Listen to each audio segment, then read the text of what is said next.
Agora recebendo aqui uma super celebridade, Teca Sandrine. Ela prefere ser chamada de Teca, foi como eu a conheci já há muitos anos atrás. Uma pessoa maravilhosa, de uma simpatia, né? E linda, tanto por dentro quanto por fora. A Teca é uma artista renomada aqui no Paraná, enfim, certamente conhecida a nível de Brasil. E ela já foi gestora cultural, já foi professora universitária. Mas a grande especialidade, posso dizer assim, né, Teca? Que ela também tem um problema de vista bastante grave, que ela vai contar um pouquinho para nós o que que é, mas ela tem uma experiência de vida assim que nos encanta. Então, Teca, conta um pouquinho da sua história, de você, quem você é, e vamos bater esse papo aí para que as pessoas conheçam a nossa história, né? Eu quero te agradecer essa oportunidade, porque falar de uma necessidade que a gente sente e valorizar o que a gente está pensando, o que a gente sente, que você sente também, é um privilégio. É um privilégio porque ter você com essa bandeira e ter essa capacidade que você tem de falar, eu acho que é um privilégio para todos que estão nos escutando.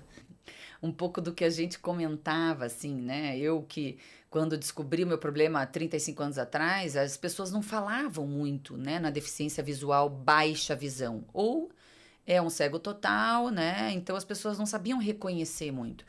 E eu chego na Itália 23 anos atrás e lá as pessoas já sabiam, já falavam, já existia muito mais solidariedade, forma de ajudar, de atender, de estar atento ao próximo, né? E hoje a gente já vê essa diferença aqui no Brasil. Só que é claro, a gente precisa contar, a gente precisa falar. Pelo contrário, a gente não tem que ter vergonha. E eu sempre falei, só que eu também não uso isso como um oportunismo, pelo contrário, né? A gente tenta ter uma vida normal. E aí as pessoas acham às vezes que a gente tá meio estranho, que não olhou direito, né? E falta simpatia, mas na verdade é porque a visão nos limita muito, além daquilo que a gente quer fazer, né? De cumprimentar bem as pessoas, de olhar bem nos olhos e do nosso dia a dia, né? Então, Teca, conta um pouquinho da tua história, você como pessoa, como é que foi, né, a vinda dessa doença. Isso é bem importante para a gente entender, né, como é que você chegou nessa descoberta, né, e como enfrentou isso. Aí acho que depois a gente abre para conversar um pouquinho também do seu mundo Renata, artístico. foi uma doença que eu não sabia que eu tinha, né? Eu fui descobrir bem mais tarde. Eu perdi já a visão esquerda quando era criança, mas não sabia que era dessa doença. E convivi muito bem com a direita até os 56 anos. E chama-se pseudoxantoma elástico, onde formam estrias. Por incrível que pareça, do lado esquerdo, ela pegou a mácula quando era criança, não sabia. E mais tarde que eu fui descobrir que a direita são coisas que a gente não entende da vida. Ela chegou a entrar, dava a volta na mácula e terminava embaixo. Então eu consegui ver muito bem até os 56 anos, quando que eu fiz toda a minha carreira de professora, depois gestora da continuidade. Então, o que eu falo é o seguinte: primeiro a gente tem de se valorizar muito, porque todo dia é uma coisa nova que acontece, né? E todo dia você tem de estar com um ânimo novo. Eu digo isso também, a gente nunca sabe qual é o nosso limite no dia a Não dia, né? sabe, não sabe. E as dificuldades a gente sabe qual que é, e sabe que tem de vencer elas, né? Exatamente. Então, eu comecei cedo, como eu tinha muita dificuldade para ler, porque para leitura você precisa de uma visão mais ampla, e na minha casa todos eram, meu pai era jornalista, meu pai era chamado Erickson Pereira. Minha mãe lia muito, minhas irmãs liam, eu não lia. Eu observava as coisas, porque quando eu cansava de ler e tinha um pouco de dislexia, talvez por isso. É o que E acontece comigo também, a dificuldade de leitura. é impossível. É. Então comecei a observar as coisas e tentar desenhar igual. E comecei a copiar tudo. Então, e quando meu pai percebeu, ele me orientou para ir trabalhar com o Guido Viaro. E o Guido Viaro foi assim muito importante na minha vida. Eu lembro que a primeira coisa que ele disse para mim, ele disse assim: menina, você tem jeito. Eu tinha 16 anos quando isso aconteceu. E eu E eu sabia copiar. Eu sabia fazer desenho de observação, que é uma coisa que muitas pessoas querem e têm dificuldade. Eu não tive, com um olho só. Nunca senti falta do outro olho. Dirigir, nunca senti. Eu sentia para ler. E com isso eu fiz uma memória visual. Uma memória muito grande pela observação. E a observação te traz uma outra coisa em sequência, que é a percepção. Você começa a perceber as coisas que são diferentes. Isso é interessante, né? Porque daí, mediante uma limitação, a gente desenvolve outras maneiras de superar aquilo. É interessante isso. E você vai achando caminhos diferentes para que as pessoas não percebam. Então, você ainda desenvolve aquela coisa de você criar um pouco de sabedoria para lidar com as pessoas. Então, foi assim, uma trajetória que todo dia eu agradeço, né? Quando eu casei, o Rômulo era pediatra, médico, uma pessoa incrível. É a família Sandrini, né? Família incrível, muito amada, e os amigos, enfim. E ele sabia que eu não podia ter filhos, eu até contei para elas. Mas assim mesmo, ele arriscou, eu não sabia. Que eu tive a Giovana. Olha só. E daí, para o segundo filho, eu descobri que eu já tinha essa doença, porque eu conheci uma pessoa que tinha e ela me falou que era mesmo. Daí o Rômulo disse que não podia mais ter filho. E eu disse assim, quem manda no meu corpo sou eu. É uma coisa que eu tenho muito concreta na minha vida, que a gente se manda, a gente se valoriza, né? Daí tive o Juliano. Olha só. Foi. E nós morávamos em Buenos Aires. A gente passou 2 anos e meio morando em Buenos Aires. Ele fazendo a especialização dele e eu trabalhando em arte. Eu trabalhei um tempo na embaixada e depois fui trabalhar com arte. Com isso, eu dei continuidade àquilo que a gente chama de observar, de fazer a memória visual. E eu mantenho ela até hoje. Não sei se eu respondi a tua pergunta. Sim. Não, eu fico ouvindo encantada, né? Porque realmente são histórias super interessantes. De aprender, né? É engraçado, porque a gente fala, as pessoas às vezes não dão valor, né? A terem uma saúde perfeita, a enxergarem tudo, a ouvirem tudo, a conseguirem falar. Enfim, mas por outro lado, essa valorização que você falou, né? Que quando a gente não tem algo, que daí que a gente valoriza. Então, quando falta a visão, a gente parece que dá mais valor à vida. E eu percebo isso, inclusive falo disso em palestras de motivação, principalmente para mulheres, empresárias, enfim. O que a gente gosta sempre de transmitir é isso, né? Que às vezes, mediante uma dificuldade, para superar essa dificuldade, a gente desenvolve não só métodos, né, diferentes, de ouvir, de repente, a memória evolui muito melhor, mas o próprio entusiasmo, né, de como você enfrenta as coisas. Então, de vez em quando eu peco porque eu falo demais, porque eu tenho uma necessidade maior de comunicação. Boa, ótimo.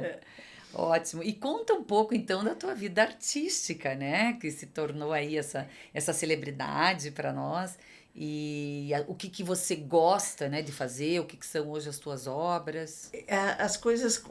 eu trabalhei muito justo com a vida da mulher, sabe? A valorização da mulher. Trabalhei na penitenciária feminina também, que eu tive uma experiência social muito importante. E meu trabalho ele iniciou com grandes esculturas, mas infelizmente eu não consegui dar continuidade por causa do problema de cheiro, e daí voltei a desenhar. Nesses desenhos eu fiz uma trajetória longa, que era contando essa mulher envolvida com todos os afazeres de casa e o dia a dia dela. E ali eu fui relativamente bem, porque ganhava prêmios, as pessoas admiravam. Isso te ajuda muito, né? Com essas mulheres que eu desenhei, eu contei muita coisa. Contei uma história das outras, minha história. E elas foram reconhecidas nisso. Pela facilidade que eu tinha de fazer um desenho de observação. eu tinha uma facilidade muito grande de desenhar você e fazer igual, sabe? Isso não é nada intelectualizado nem nada, mas é uma facilidade que você tem. E com isso eu consegui contar essa história dessa mulher, tanto que a minha exposição que eu fiz no Museu Oscar Niemeyer agora, o tema era o eterno feminino. Meu trabalho sempre foi sobre o feminino. Que lindo. Que é a história que a gente quer valorizar e mostrar e trazer como um tema. Aliás, eu nunca me preocupei com o tema, isso saía naturalmente, sabe? Depois disso, eu fui morar nos Estados Unidos, que o Rômulo foi estudar na Hopkins, foi trabalhar na Hopkins. E eu frequentei o Instituto Maryland de Artes lá, para aprender um pouco a pintura, porque eu sabia desenhar muito bem, mas não sabia pintar. Eu tinha dificuldade para pintar. E me dei bem lá, aprendi bem, foi assim, fácil. Inclusive, quando eu mostrei meu trabalho para as pessoas lá da universidade, eles disseram que eu poderia ser até professora, mas meu inglês era péssimo. É péssimo até hoje, não consigo. O inglês, para mim, é uma incógnita. Então, com isso, eu voltei para a pintura, e essa pintura hoje me auxilia, porque com o fato de eu não saber, de não fazer mais desenho de observação, de visão, Sim. a pintura ficou. Então, eu trabalho mais com a memória do que eu vi e com o gesto que eu aprendi. Existe um tema no meu trabalho hoje, hoje eu entendo um pouco, porque tanta gente já escreveu sobre isso, que é uma cadeira. É uma cadeira que é um símbolo da espera. Para mim era espera, reflexão. E essa cadeira foi bem retratada. Tanto que na minha exposição aconteceu um fato interessante com uma criança. Ela perguntou para mim, por que cadeira? Eu pensei na hora e disse assim, para esperar um dia você fazer essa pergunta para mim. Porque uma espera. E essa espera continua. Eu acho que É a esperança também, né? Esperança, Nós conversamos. Bonito isso até. Eu nunca tinha pensado que a espera seria a esperança. É a esperança, né? Você esperar algo de bom, né? Isso eu acho que a vida sempre nos traz, né? Independente do tempo, se é hoje, se é amanhã ou se é daqui a muito tempo. E essa esperança, eu acho que no problema físico, eu acho que isso conta muito, nos dá motivo, né, para seguir em frente, o entusiasmo da vida.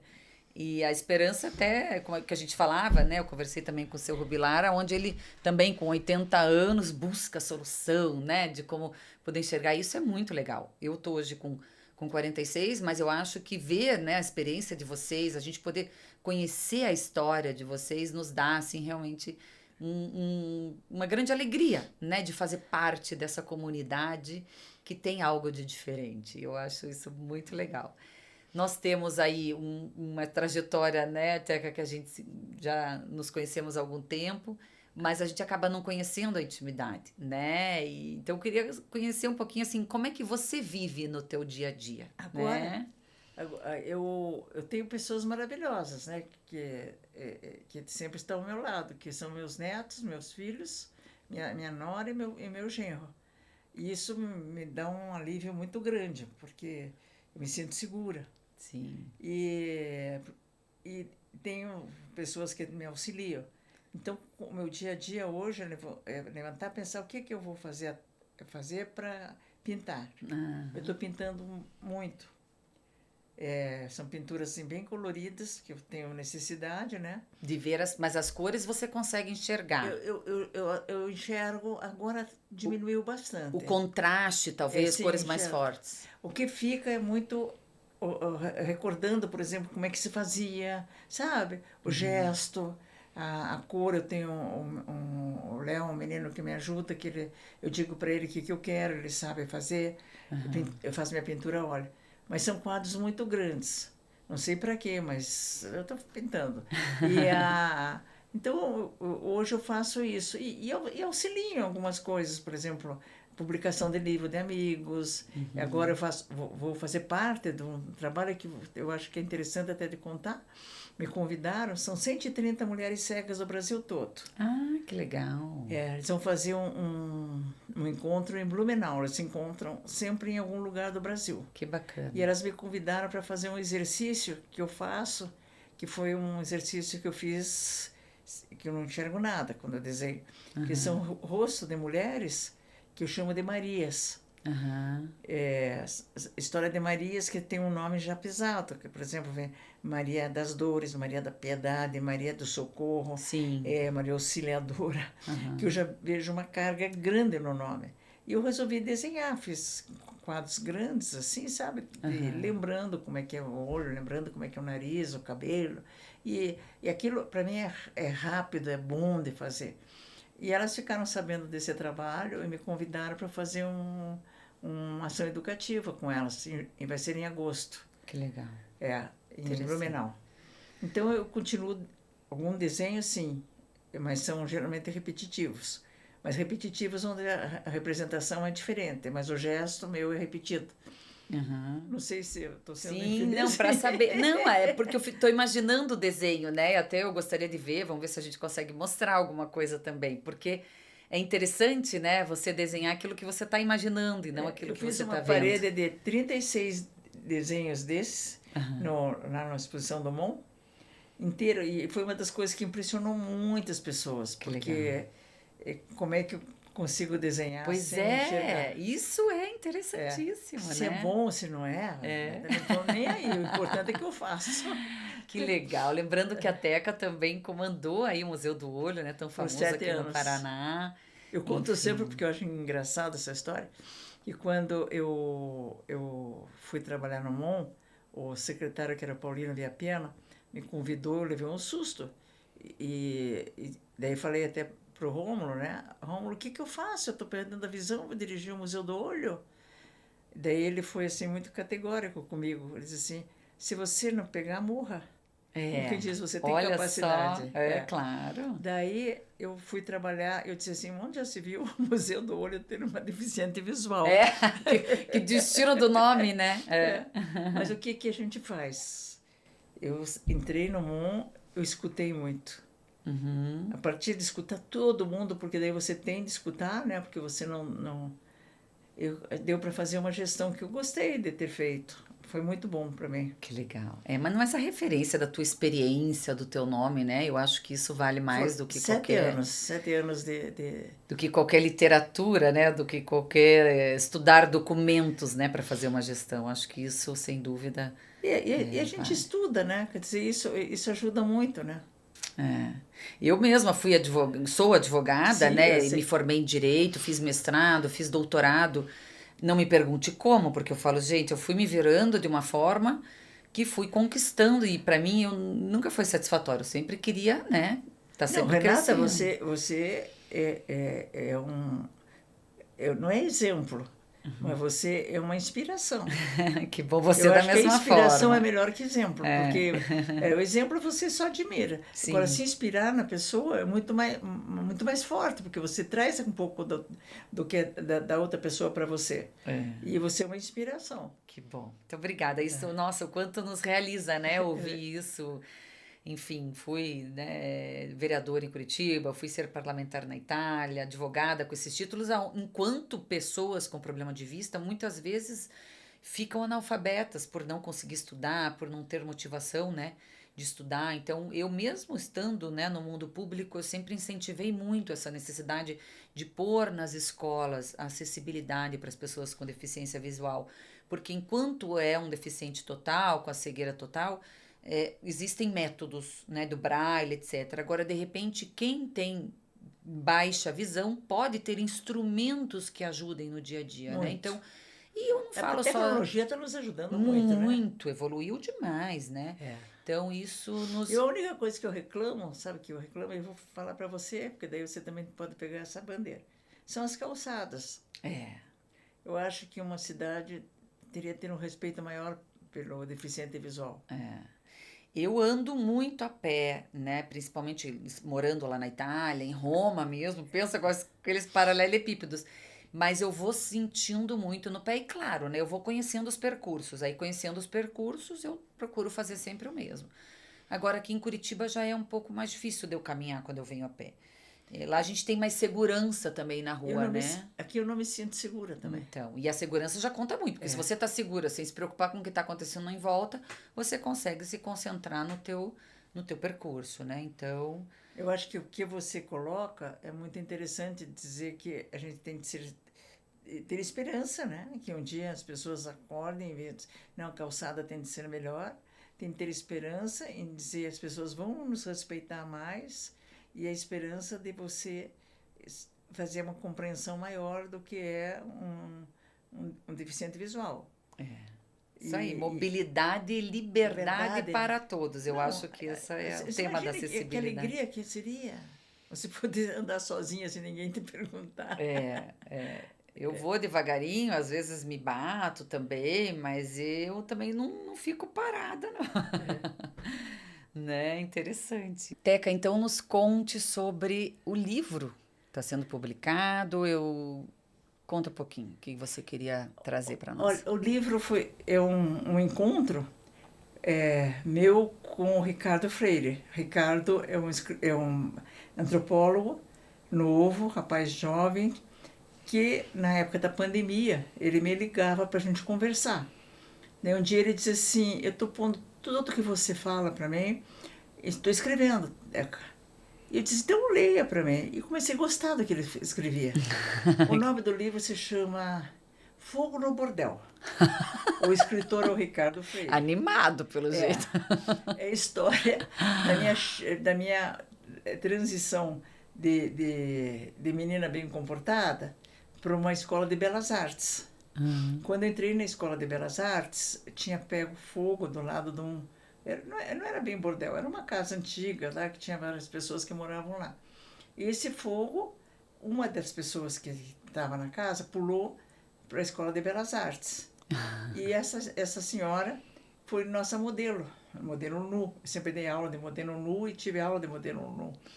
E então eu começo a contar a história minha entrando na Belas Artes, depois do Fogo do Bordel. Que legal! Daí eu falo de todos os professores, do Erbo, do De Bona, do Freisleb, do Viaro, da Leonor Boteri, de todos os meus professores, vou contando a história de cada um. Então eu conto a história da arte do Paraná nos anos 60, 70. Olha que bacana, E fantástico. daí eu ia misturando com as minhas histórias, que é a história da minha família, que era uma família tradicional de Palmeira, e a minha família da Lapa, que também é uma família tradicional da Lapa. Sim. E dentro desse contexto, toda a minha formação. Mas a forma que ele escreve é de uma beleza. Renata, ele tem uma facilidade de deixar aquilo que é comum em poético. Olha que bacana. Eu tenho de falar desse livro para todo mundo. Que sabe? ótimo. Mas já está publicado? Já está publicado. Ah, que tá maravilha. publicado. Então tá aí a dica. Tá? É. Fogo no Bordel. Muito bom. E eu ilustrei com umas ilustrações antigas minhas também. E uma curiosidade só, a tua família, qual que é a origem? Porque eu sei que Sandrini são italianíssimos, né? Essa é a família do Rômulo. Sim, Eu sim. sou Lacerda Braga, da minha mãe, Sim. e do meu pai é Marcondes Eriksen. Aham. Então, meu pai, que era a família mais Marcondes, era mais tradicional. Sim. Tanto que meu pai era uma pessoa muito intelectualizada, fundou o DIA, fundou o Estado do Paraná, e morreu cedo. Eu tinha 18 anos. Jornalista. Jornalista. Né? E a família da minha mãe é família de políticos. O Ney Braga, sim. Toda a família Braga era de políticos. Sim. Mas isso para mim foi uma riqueza muito grande, porque a gente tinha um conhecimento amplo de tudo que existia. Que maravilha. Então eram duas famílias assim que para mim não fez diferença, assim, fez diferença na minha formação. Sim. Claro. Mas eu sempre batalhei muito sozinha nas coisas, sabe? Mas está aí, né, o grande resultado. E casei com o Rômulo, que era uma pessoa inteligentíssima, interessantíssima, que nós convivemos 40 e poucos anos, depois ele ficou doente, mas foi 52 anos de casado.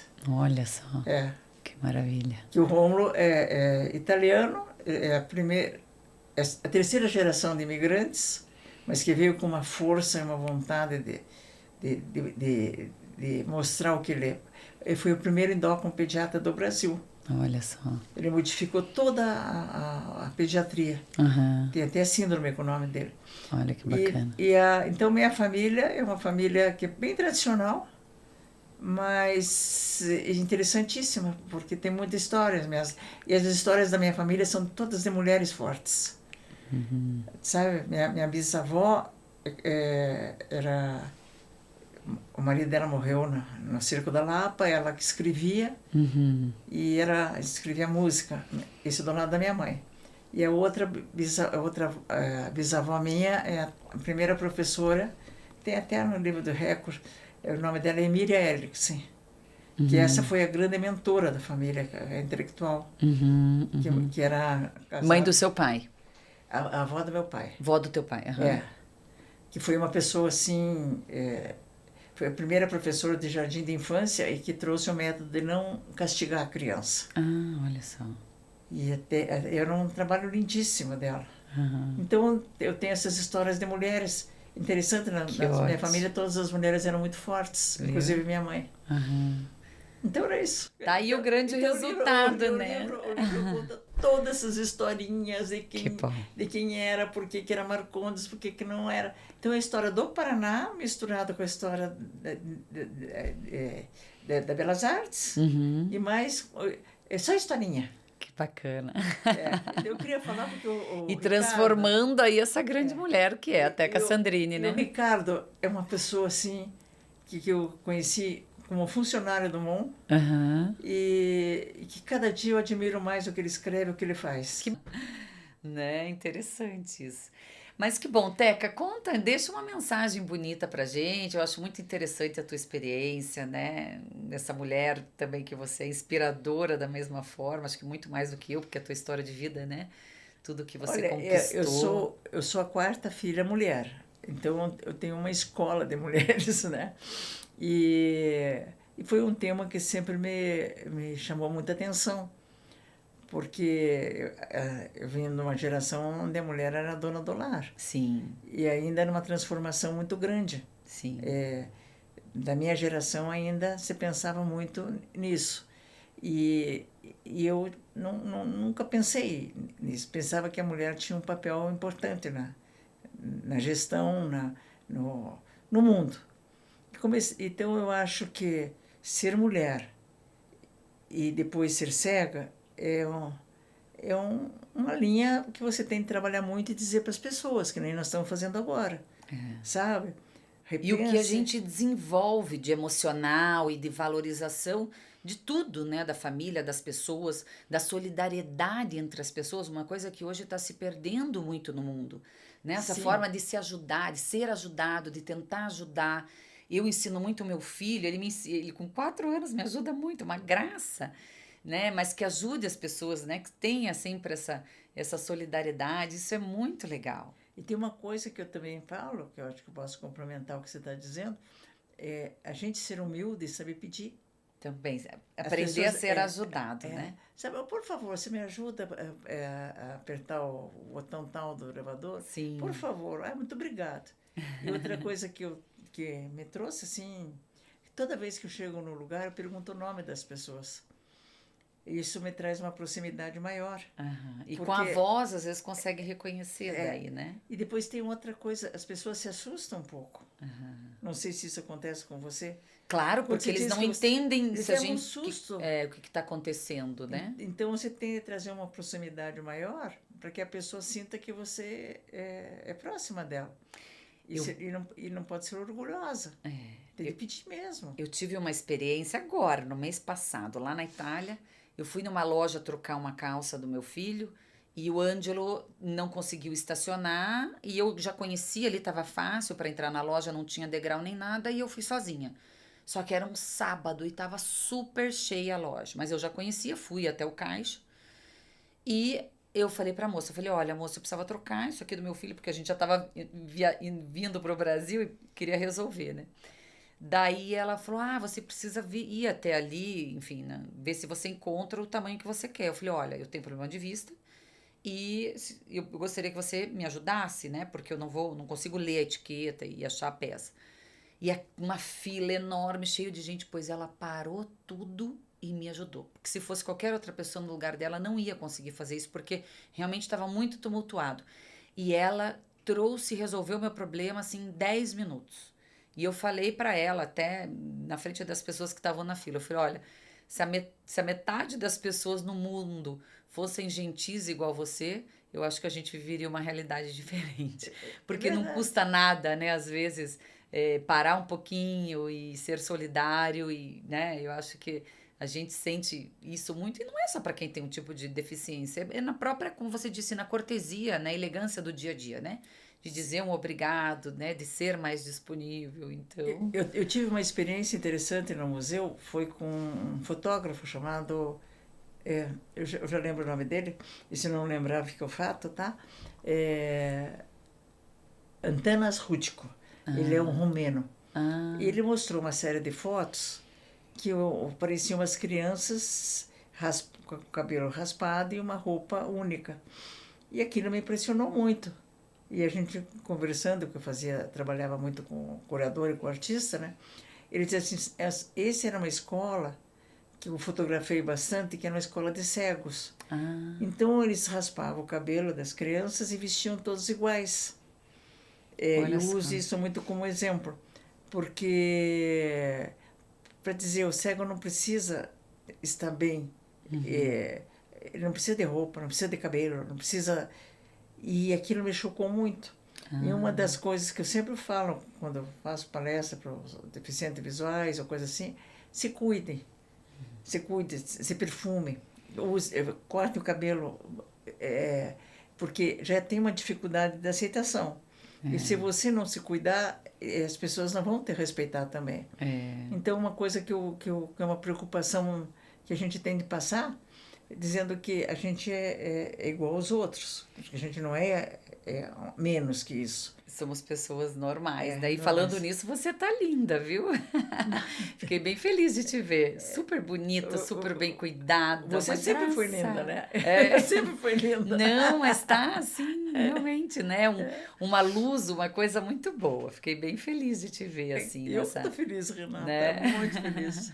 E como é bom falar para os outros aquilo que a gente pensa, né? E é bem o que você falou, porque no nosso dia a dia eu também sinto muito isso, né? Aonde a gente vai, eu tento ser, né, normal, natural, fazer as coisas sozinha, mas as pessoas às vezes não entendem o que está acontecendo com a gente, acham e identificam algo de estranho, né? Porque a gente não olha no olho ou não consegue fazer as coisas que precisam ser feitas. Mas eu tento ser a mais autônoma possível, justamente porque eu Isso que sou. você está fazendo, que eu também estou fazendo, mesmo sem É, enxergar, de olhar para a pessoa, porque sabe que ela está falando, sim, já é um ato de comunicação. claro. Porque ninguém gostaria de conversar com você olhando para um ponto só. Então, É, é um exercício, é. É. nem que você não enxergue, mas Não, que é mas um respeito que você tem pelo outro. o importante é o que a gente escuta e o que a gente absorve, certamente emoções mais É. do que qualquer outra pessoa, né? Posso fazer uma pergunta a você? Sim. Que você tá, como é que você está vivendo lá na Itália? Tá bem? Então, bem, tô ótima. Eu moro com a minha família no sul, moro numa cidade pequena. A gente tá vivendo, eu conto isso, eu vivo bem uma realidade daqueles filmes italianos, assim, né? Sei. Uma família, uma casa no campo, numa cidadezinha pequena. Então, a minha vida tá uma delícia. Acalmei muito, né? Porque eu sempre fui sem limite, mesmo sem enxergar direito. Só que depois que eu casei com o filho, eu acabei diminuindo bastante o meu ritmo e tenho uma realidade hoje bem mais tranquila. Vou bastante a Roma a trabalho, sempre tenho também pessoas, né, que trabalham comigo, que ajudam, mas a minha vida tá realmente, assim, muito boa mesmo. Paraíso, Nessa sabe? região que tem aquelas casas diferentes, né? Não é? Tem ali Alberobello, que é patrimônio da Unesco, Que ali na coisa Puglia. maravilhosa que é aquilo. É na Puglia. Aham, exatamente. E tem muita coisa linda, sabe? Porque eu acho que mediante, né, o problema que te limita demais, então muitas coisas que a gente gostaria de fazer, que a gente não consegue, e isso acaba nos gerando de repente uma tristeza, mas você aprende a observar outro lado da vida. Escutar. É, então assim, o lugar onde a gente mora, a natureza, perto da praia, o mar é um espetáculo. Então a gente aprende a viver outras coisas que aí você vê que tem muito mais valor do que aquilo que a gente queria no passado, né? Então, acho que isso é fantástico, assim, o que a vida nos ensina, nada é por acaso. A gente sente a natureza, né? Não é uma coisa que você não precisa ficar vendo a natureza, você sentindo a natureza, ela já te alimenta muito. Eu tenho uma casa na Ilha do Mel. Que delícia. Uma casinha lá, que me ajuda nisso. Nada é por acaso, né, Té? Não. Que eu acho que as coisas acontecem na vida justamente para a gente aprender, de repente, coisas melhores, né? Então, muito feliz de te receber, viu? Esse bate-papo. Eu que agradeço. Agradeço muito de você ter lembrado de mim. Né? E de nos encontrarmos também. Acho que isso vale muito. Vamos, né, publicar aqui esse nosso bate-papo, contando um pouco dessa nossa experiência. Eu sempre digo, não tenham pena, me admirem. Eu da mesma forma. Eu não tenho pena. Eu não quero que alguém tenha pena de mim. E eu não gosto de ver outras pessoas tendo pena dos outros por outros motivos. Eu falo, gente, a pena não ajuda em nada. Nada. Tem que estimular, tem que incentivar, tem que buscar outras formas, né? Então, muito bom mesmo. Fiquei bem feliz aí da tua conquista como história de mulher, de vida e principalmente de experiência aí, compartilhando com todos nós. Esse teu trabalho de áudio, como é que você trabalha? São podcasts que eu estou gravando, né? E só que eu gravo sobre vários temas. Muito o mundo Itália-Brasil, que sempre foi o meu ambiente, né? O direito, a política, a mulher. Então, e trazer um pouco disso que faz parte de mim, que é o problema de visão, que é uma deficiência, eu também fico feliz em poder compartilhar. Então, eu acho que é bem importante trazer essas experiências, né? Como a tua, ou do seu Rubilar, que são pessoas aí fantásticas que têm muito para nos ensinar. Eu te agradeço muito, viu? Muito mesmo. Ótimo. Eu fico grata. Eu acho que a gratidão e admiração são dois sentimentos nobres, né? E esses dois sentimentos eu tenho por você. Que bom. Obrigada. Ganhei o dia, o mês, o ano aí com tanta coisa boa, viu?